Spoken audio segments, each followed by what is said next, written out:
Welcome back, everyone. This is J7J's bringing you my top 10 underrated or overlooked action abilities. Just to clarify on what I mean, I'm talking about abilities like Hollowed Bolt or Focus, and not going into reaction, support, and movement abilities. Because there are just so many skills in this game, and each one has its own use and role, this was an overall tough video to make, and I had to take several things into consideration, such as its overall usefulness, utility, potential to kill, and other factors. I'm going to try and list several abilities that I feel are often overlooked and not mentioned at all when it comes to topics about how easy this game is or overpowered things. So, with all that being said, let's get started.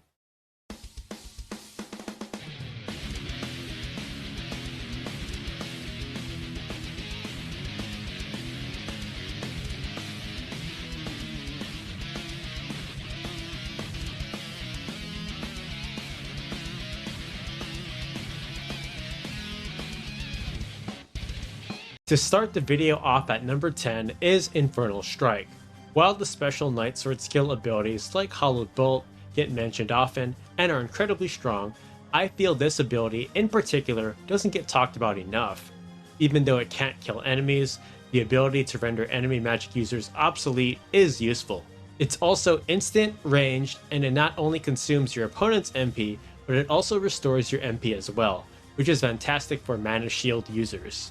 In some cases, whether it be through bad Zodiac compatibility or having a weaker weapon equipped, it might be better to use Infernal Strike over Sanguine Sword, especially against something like a Summoner or a Black Mage, if you can't finish them off in one hit. Coming in for my ninth spot is Beowulf's Sleep. Even though most bosses are immune to this negative status ailment and you can't kill enemies, sleeping targets can be extremely useful in certain situations. Whether it be attempting to find the exit to the next level in Midnight Steep, using the generator traps, or when leveling up your units to reach a certain level or job level, it provides other uses instead of outright killing enemies. You can run into problems or unsuccessful attempts with it, so I recommend increasing Beowulf's Faith for better results and to equip a robe so you can use it several more times. For my 8th spot, it has to be Entice. Even though its success rate is quite low in most cases, its effect is great. It's essentially inviting an enemy to now be a guest in battle, which means one less opponent for you to face, and they will even join you after the battle. This can be a great trick if you want to get equipment items that are superior to the ones you can buy at the shops earlier on into the game, or if you want to poach a particular monster family or going after a particular rare poach, as eventually you'll have a roster full of monsters so you have more chances of getting desired item. Moving on to my 7th spot, it's gotta be Kiyomori. It gives Protect and Shell instantly to your nearby allies, and it won't benefit enemies. The only thing you have to worry about is your katana breaking, but this katana is pretty cheap and you can easily stock up on many at the shop. It's also 100% accurate, so you don't have to worry about it missing when compared to spells like Protect, Shell, and Wall. In 6th place, I have to give it to Ren Speed or Speed Break.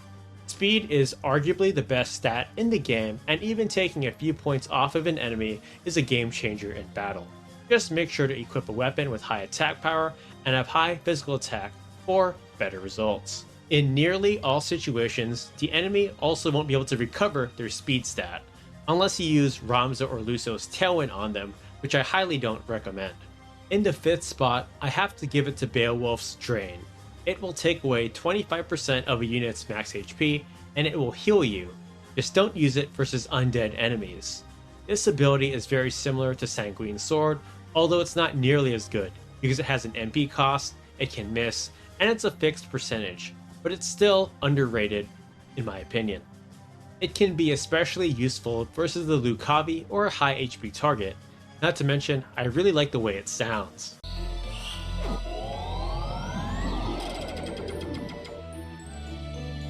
Next at number 4 is Kiku Ichimonji. It can do solid damage, just make sure your magic attack is high for best results. This ability reminds me of Divine Ruination, but it's just the poor man's version. I'm aware that Chidi Jidaden and Muramasa are a lot more well-rounded and are superior, but these two get mentioned way too often, and I wanted to shout out a different ability. In third place, I have to give it to Preach, as this is the only way to permanently increase your Fate stat. Just make sure not to go above 94 or your character will leave forever. Having a higher Fate stat is good for nearly all magic-oriented characters, Beowulf included, and if you want to cheat, Zalbag as well. You will see a substantial increase in magic damage as well as a much higher success rate.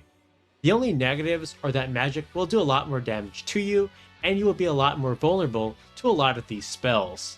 Lastly, the desertion threats can get annoying after a battle.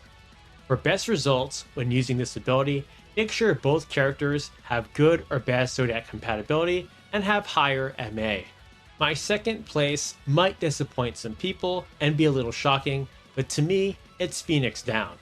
This is one of the most useful abilities by far, as it's the most reliable way to revive someone, and it's also the best way to get rid of undead enemies instantly.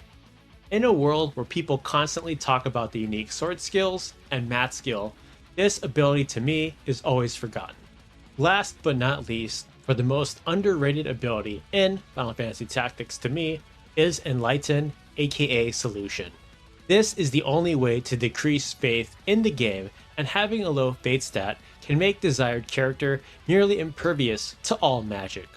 While one can argue this can be a negative, as healing spells like Cure won't be as effective, to me, having black mages and summoners hit you like a wet noodle is priceless, and having magic like Toad and Poison success rate drastically decrease is another huge benefit. Lower faith can also help your other characters take minimal damage from your mages with mat skill. And lastly, the last benefit to having low faith is for Merrick, as you will see a nice damage increase with his Nether Mantra. Too bad no one likes using him. This was honestly a tough video to make and rank, as I feel you can make arguments for many things. But in a video game that has many strong abilities, I thought it would be fun to give recognition for some things that are often taken for granted or hardly mentioned. That's it for this one. Don't forget to hit that like button, subscribe, and comment on any abilities you feel are underrated. Thanks for watching, and I'll see you all next time.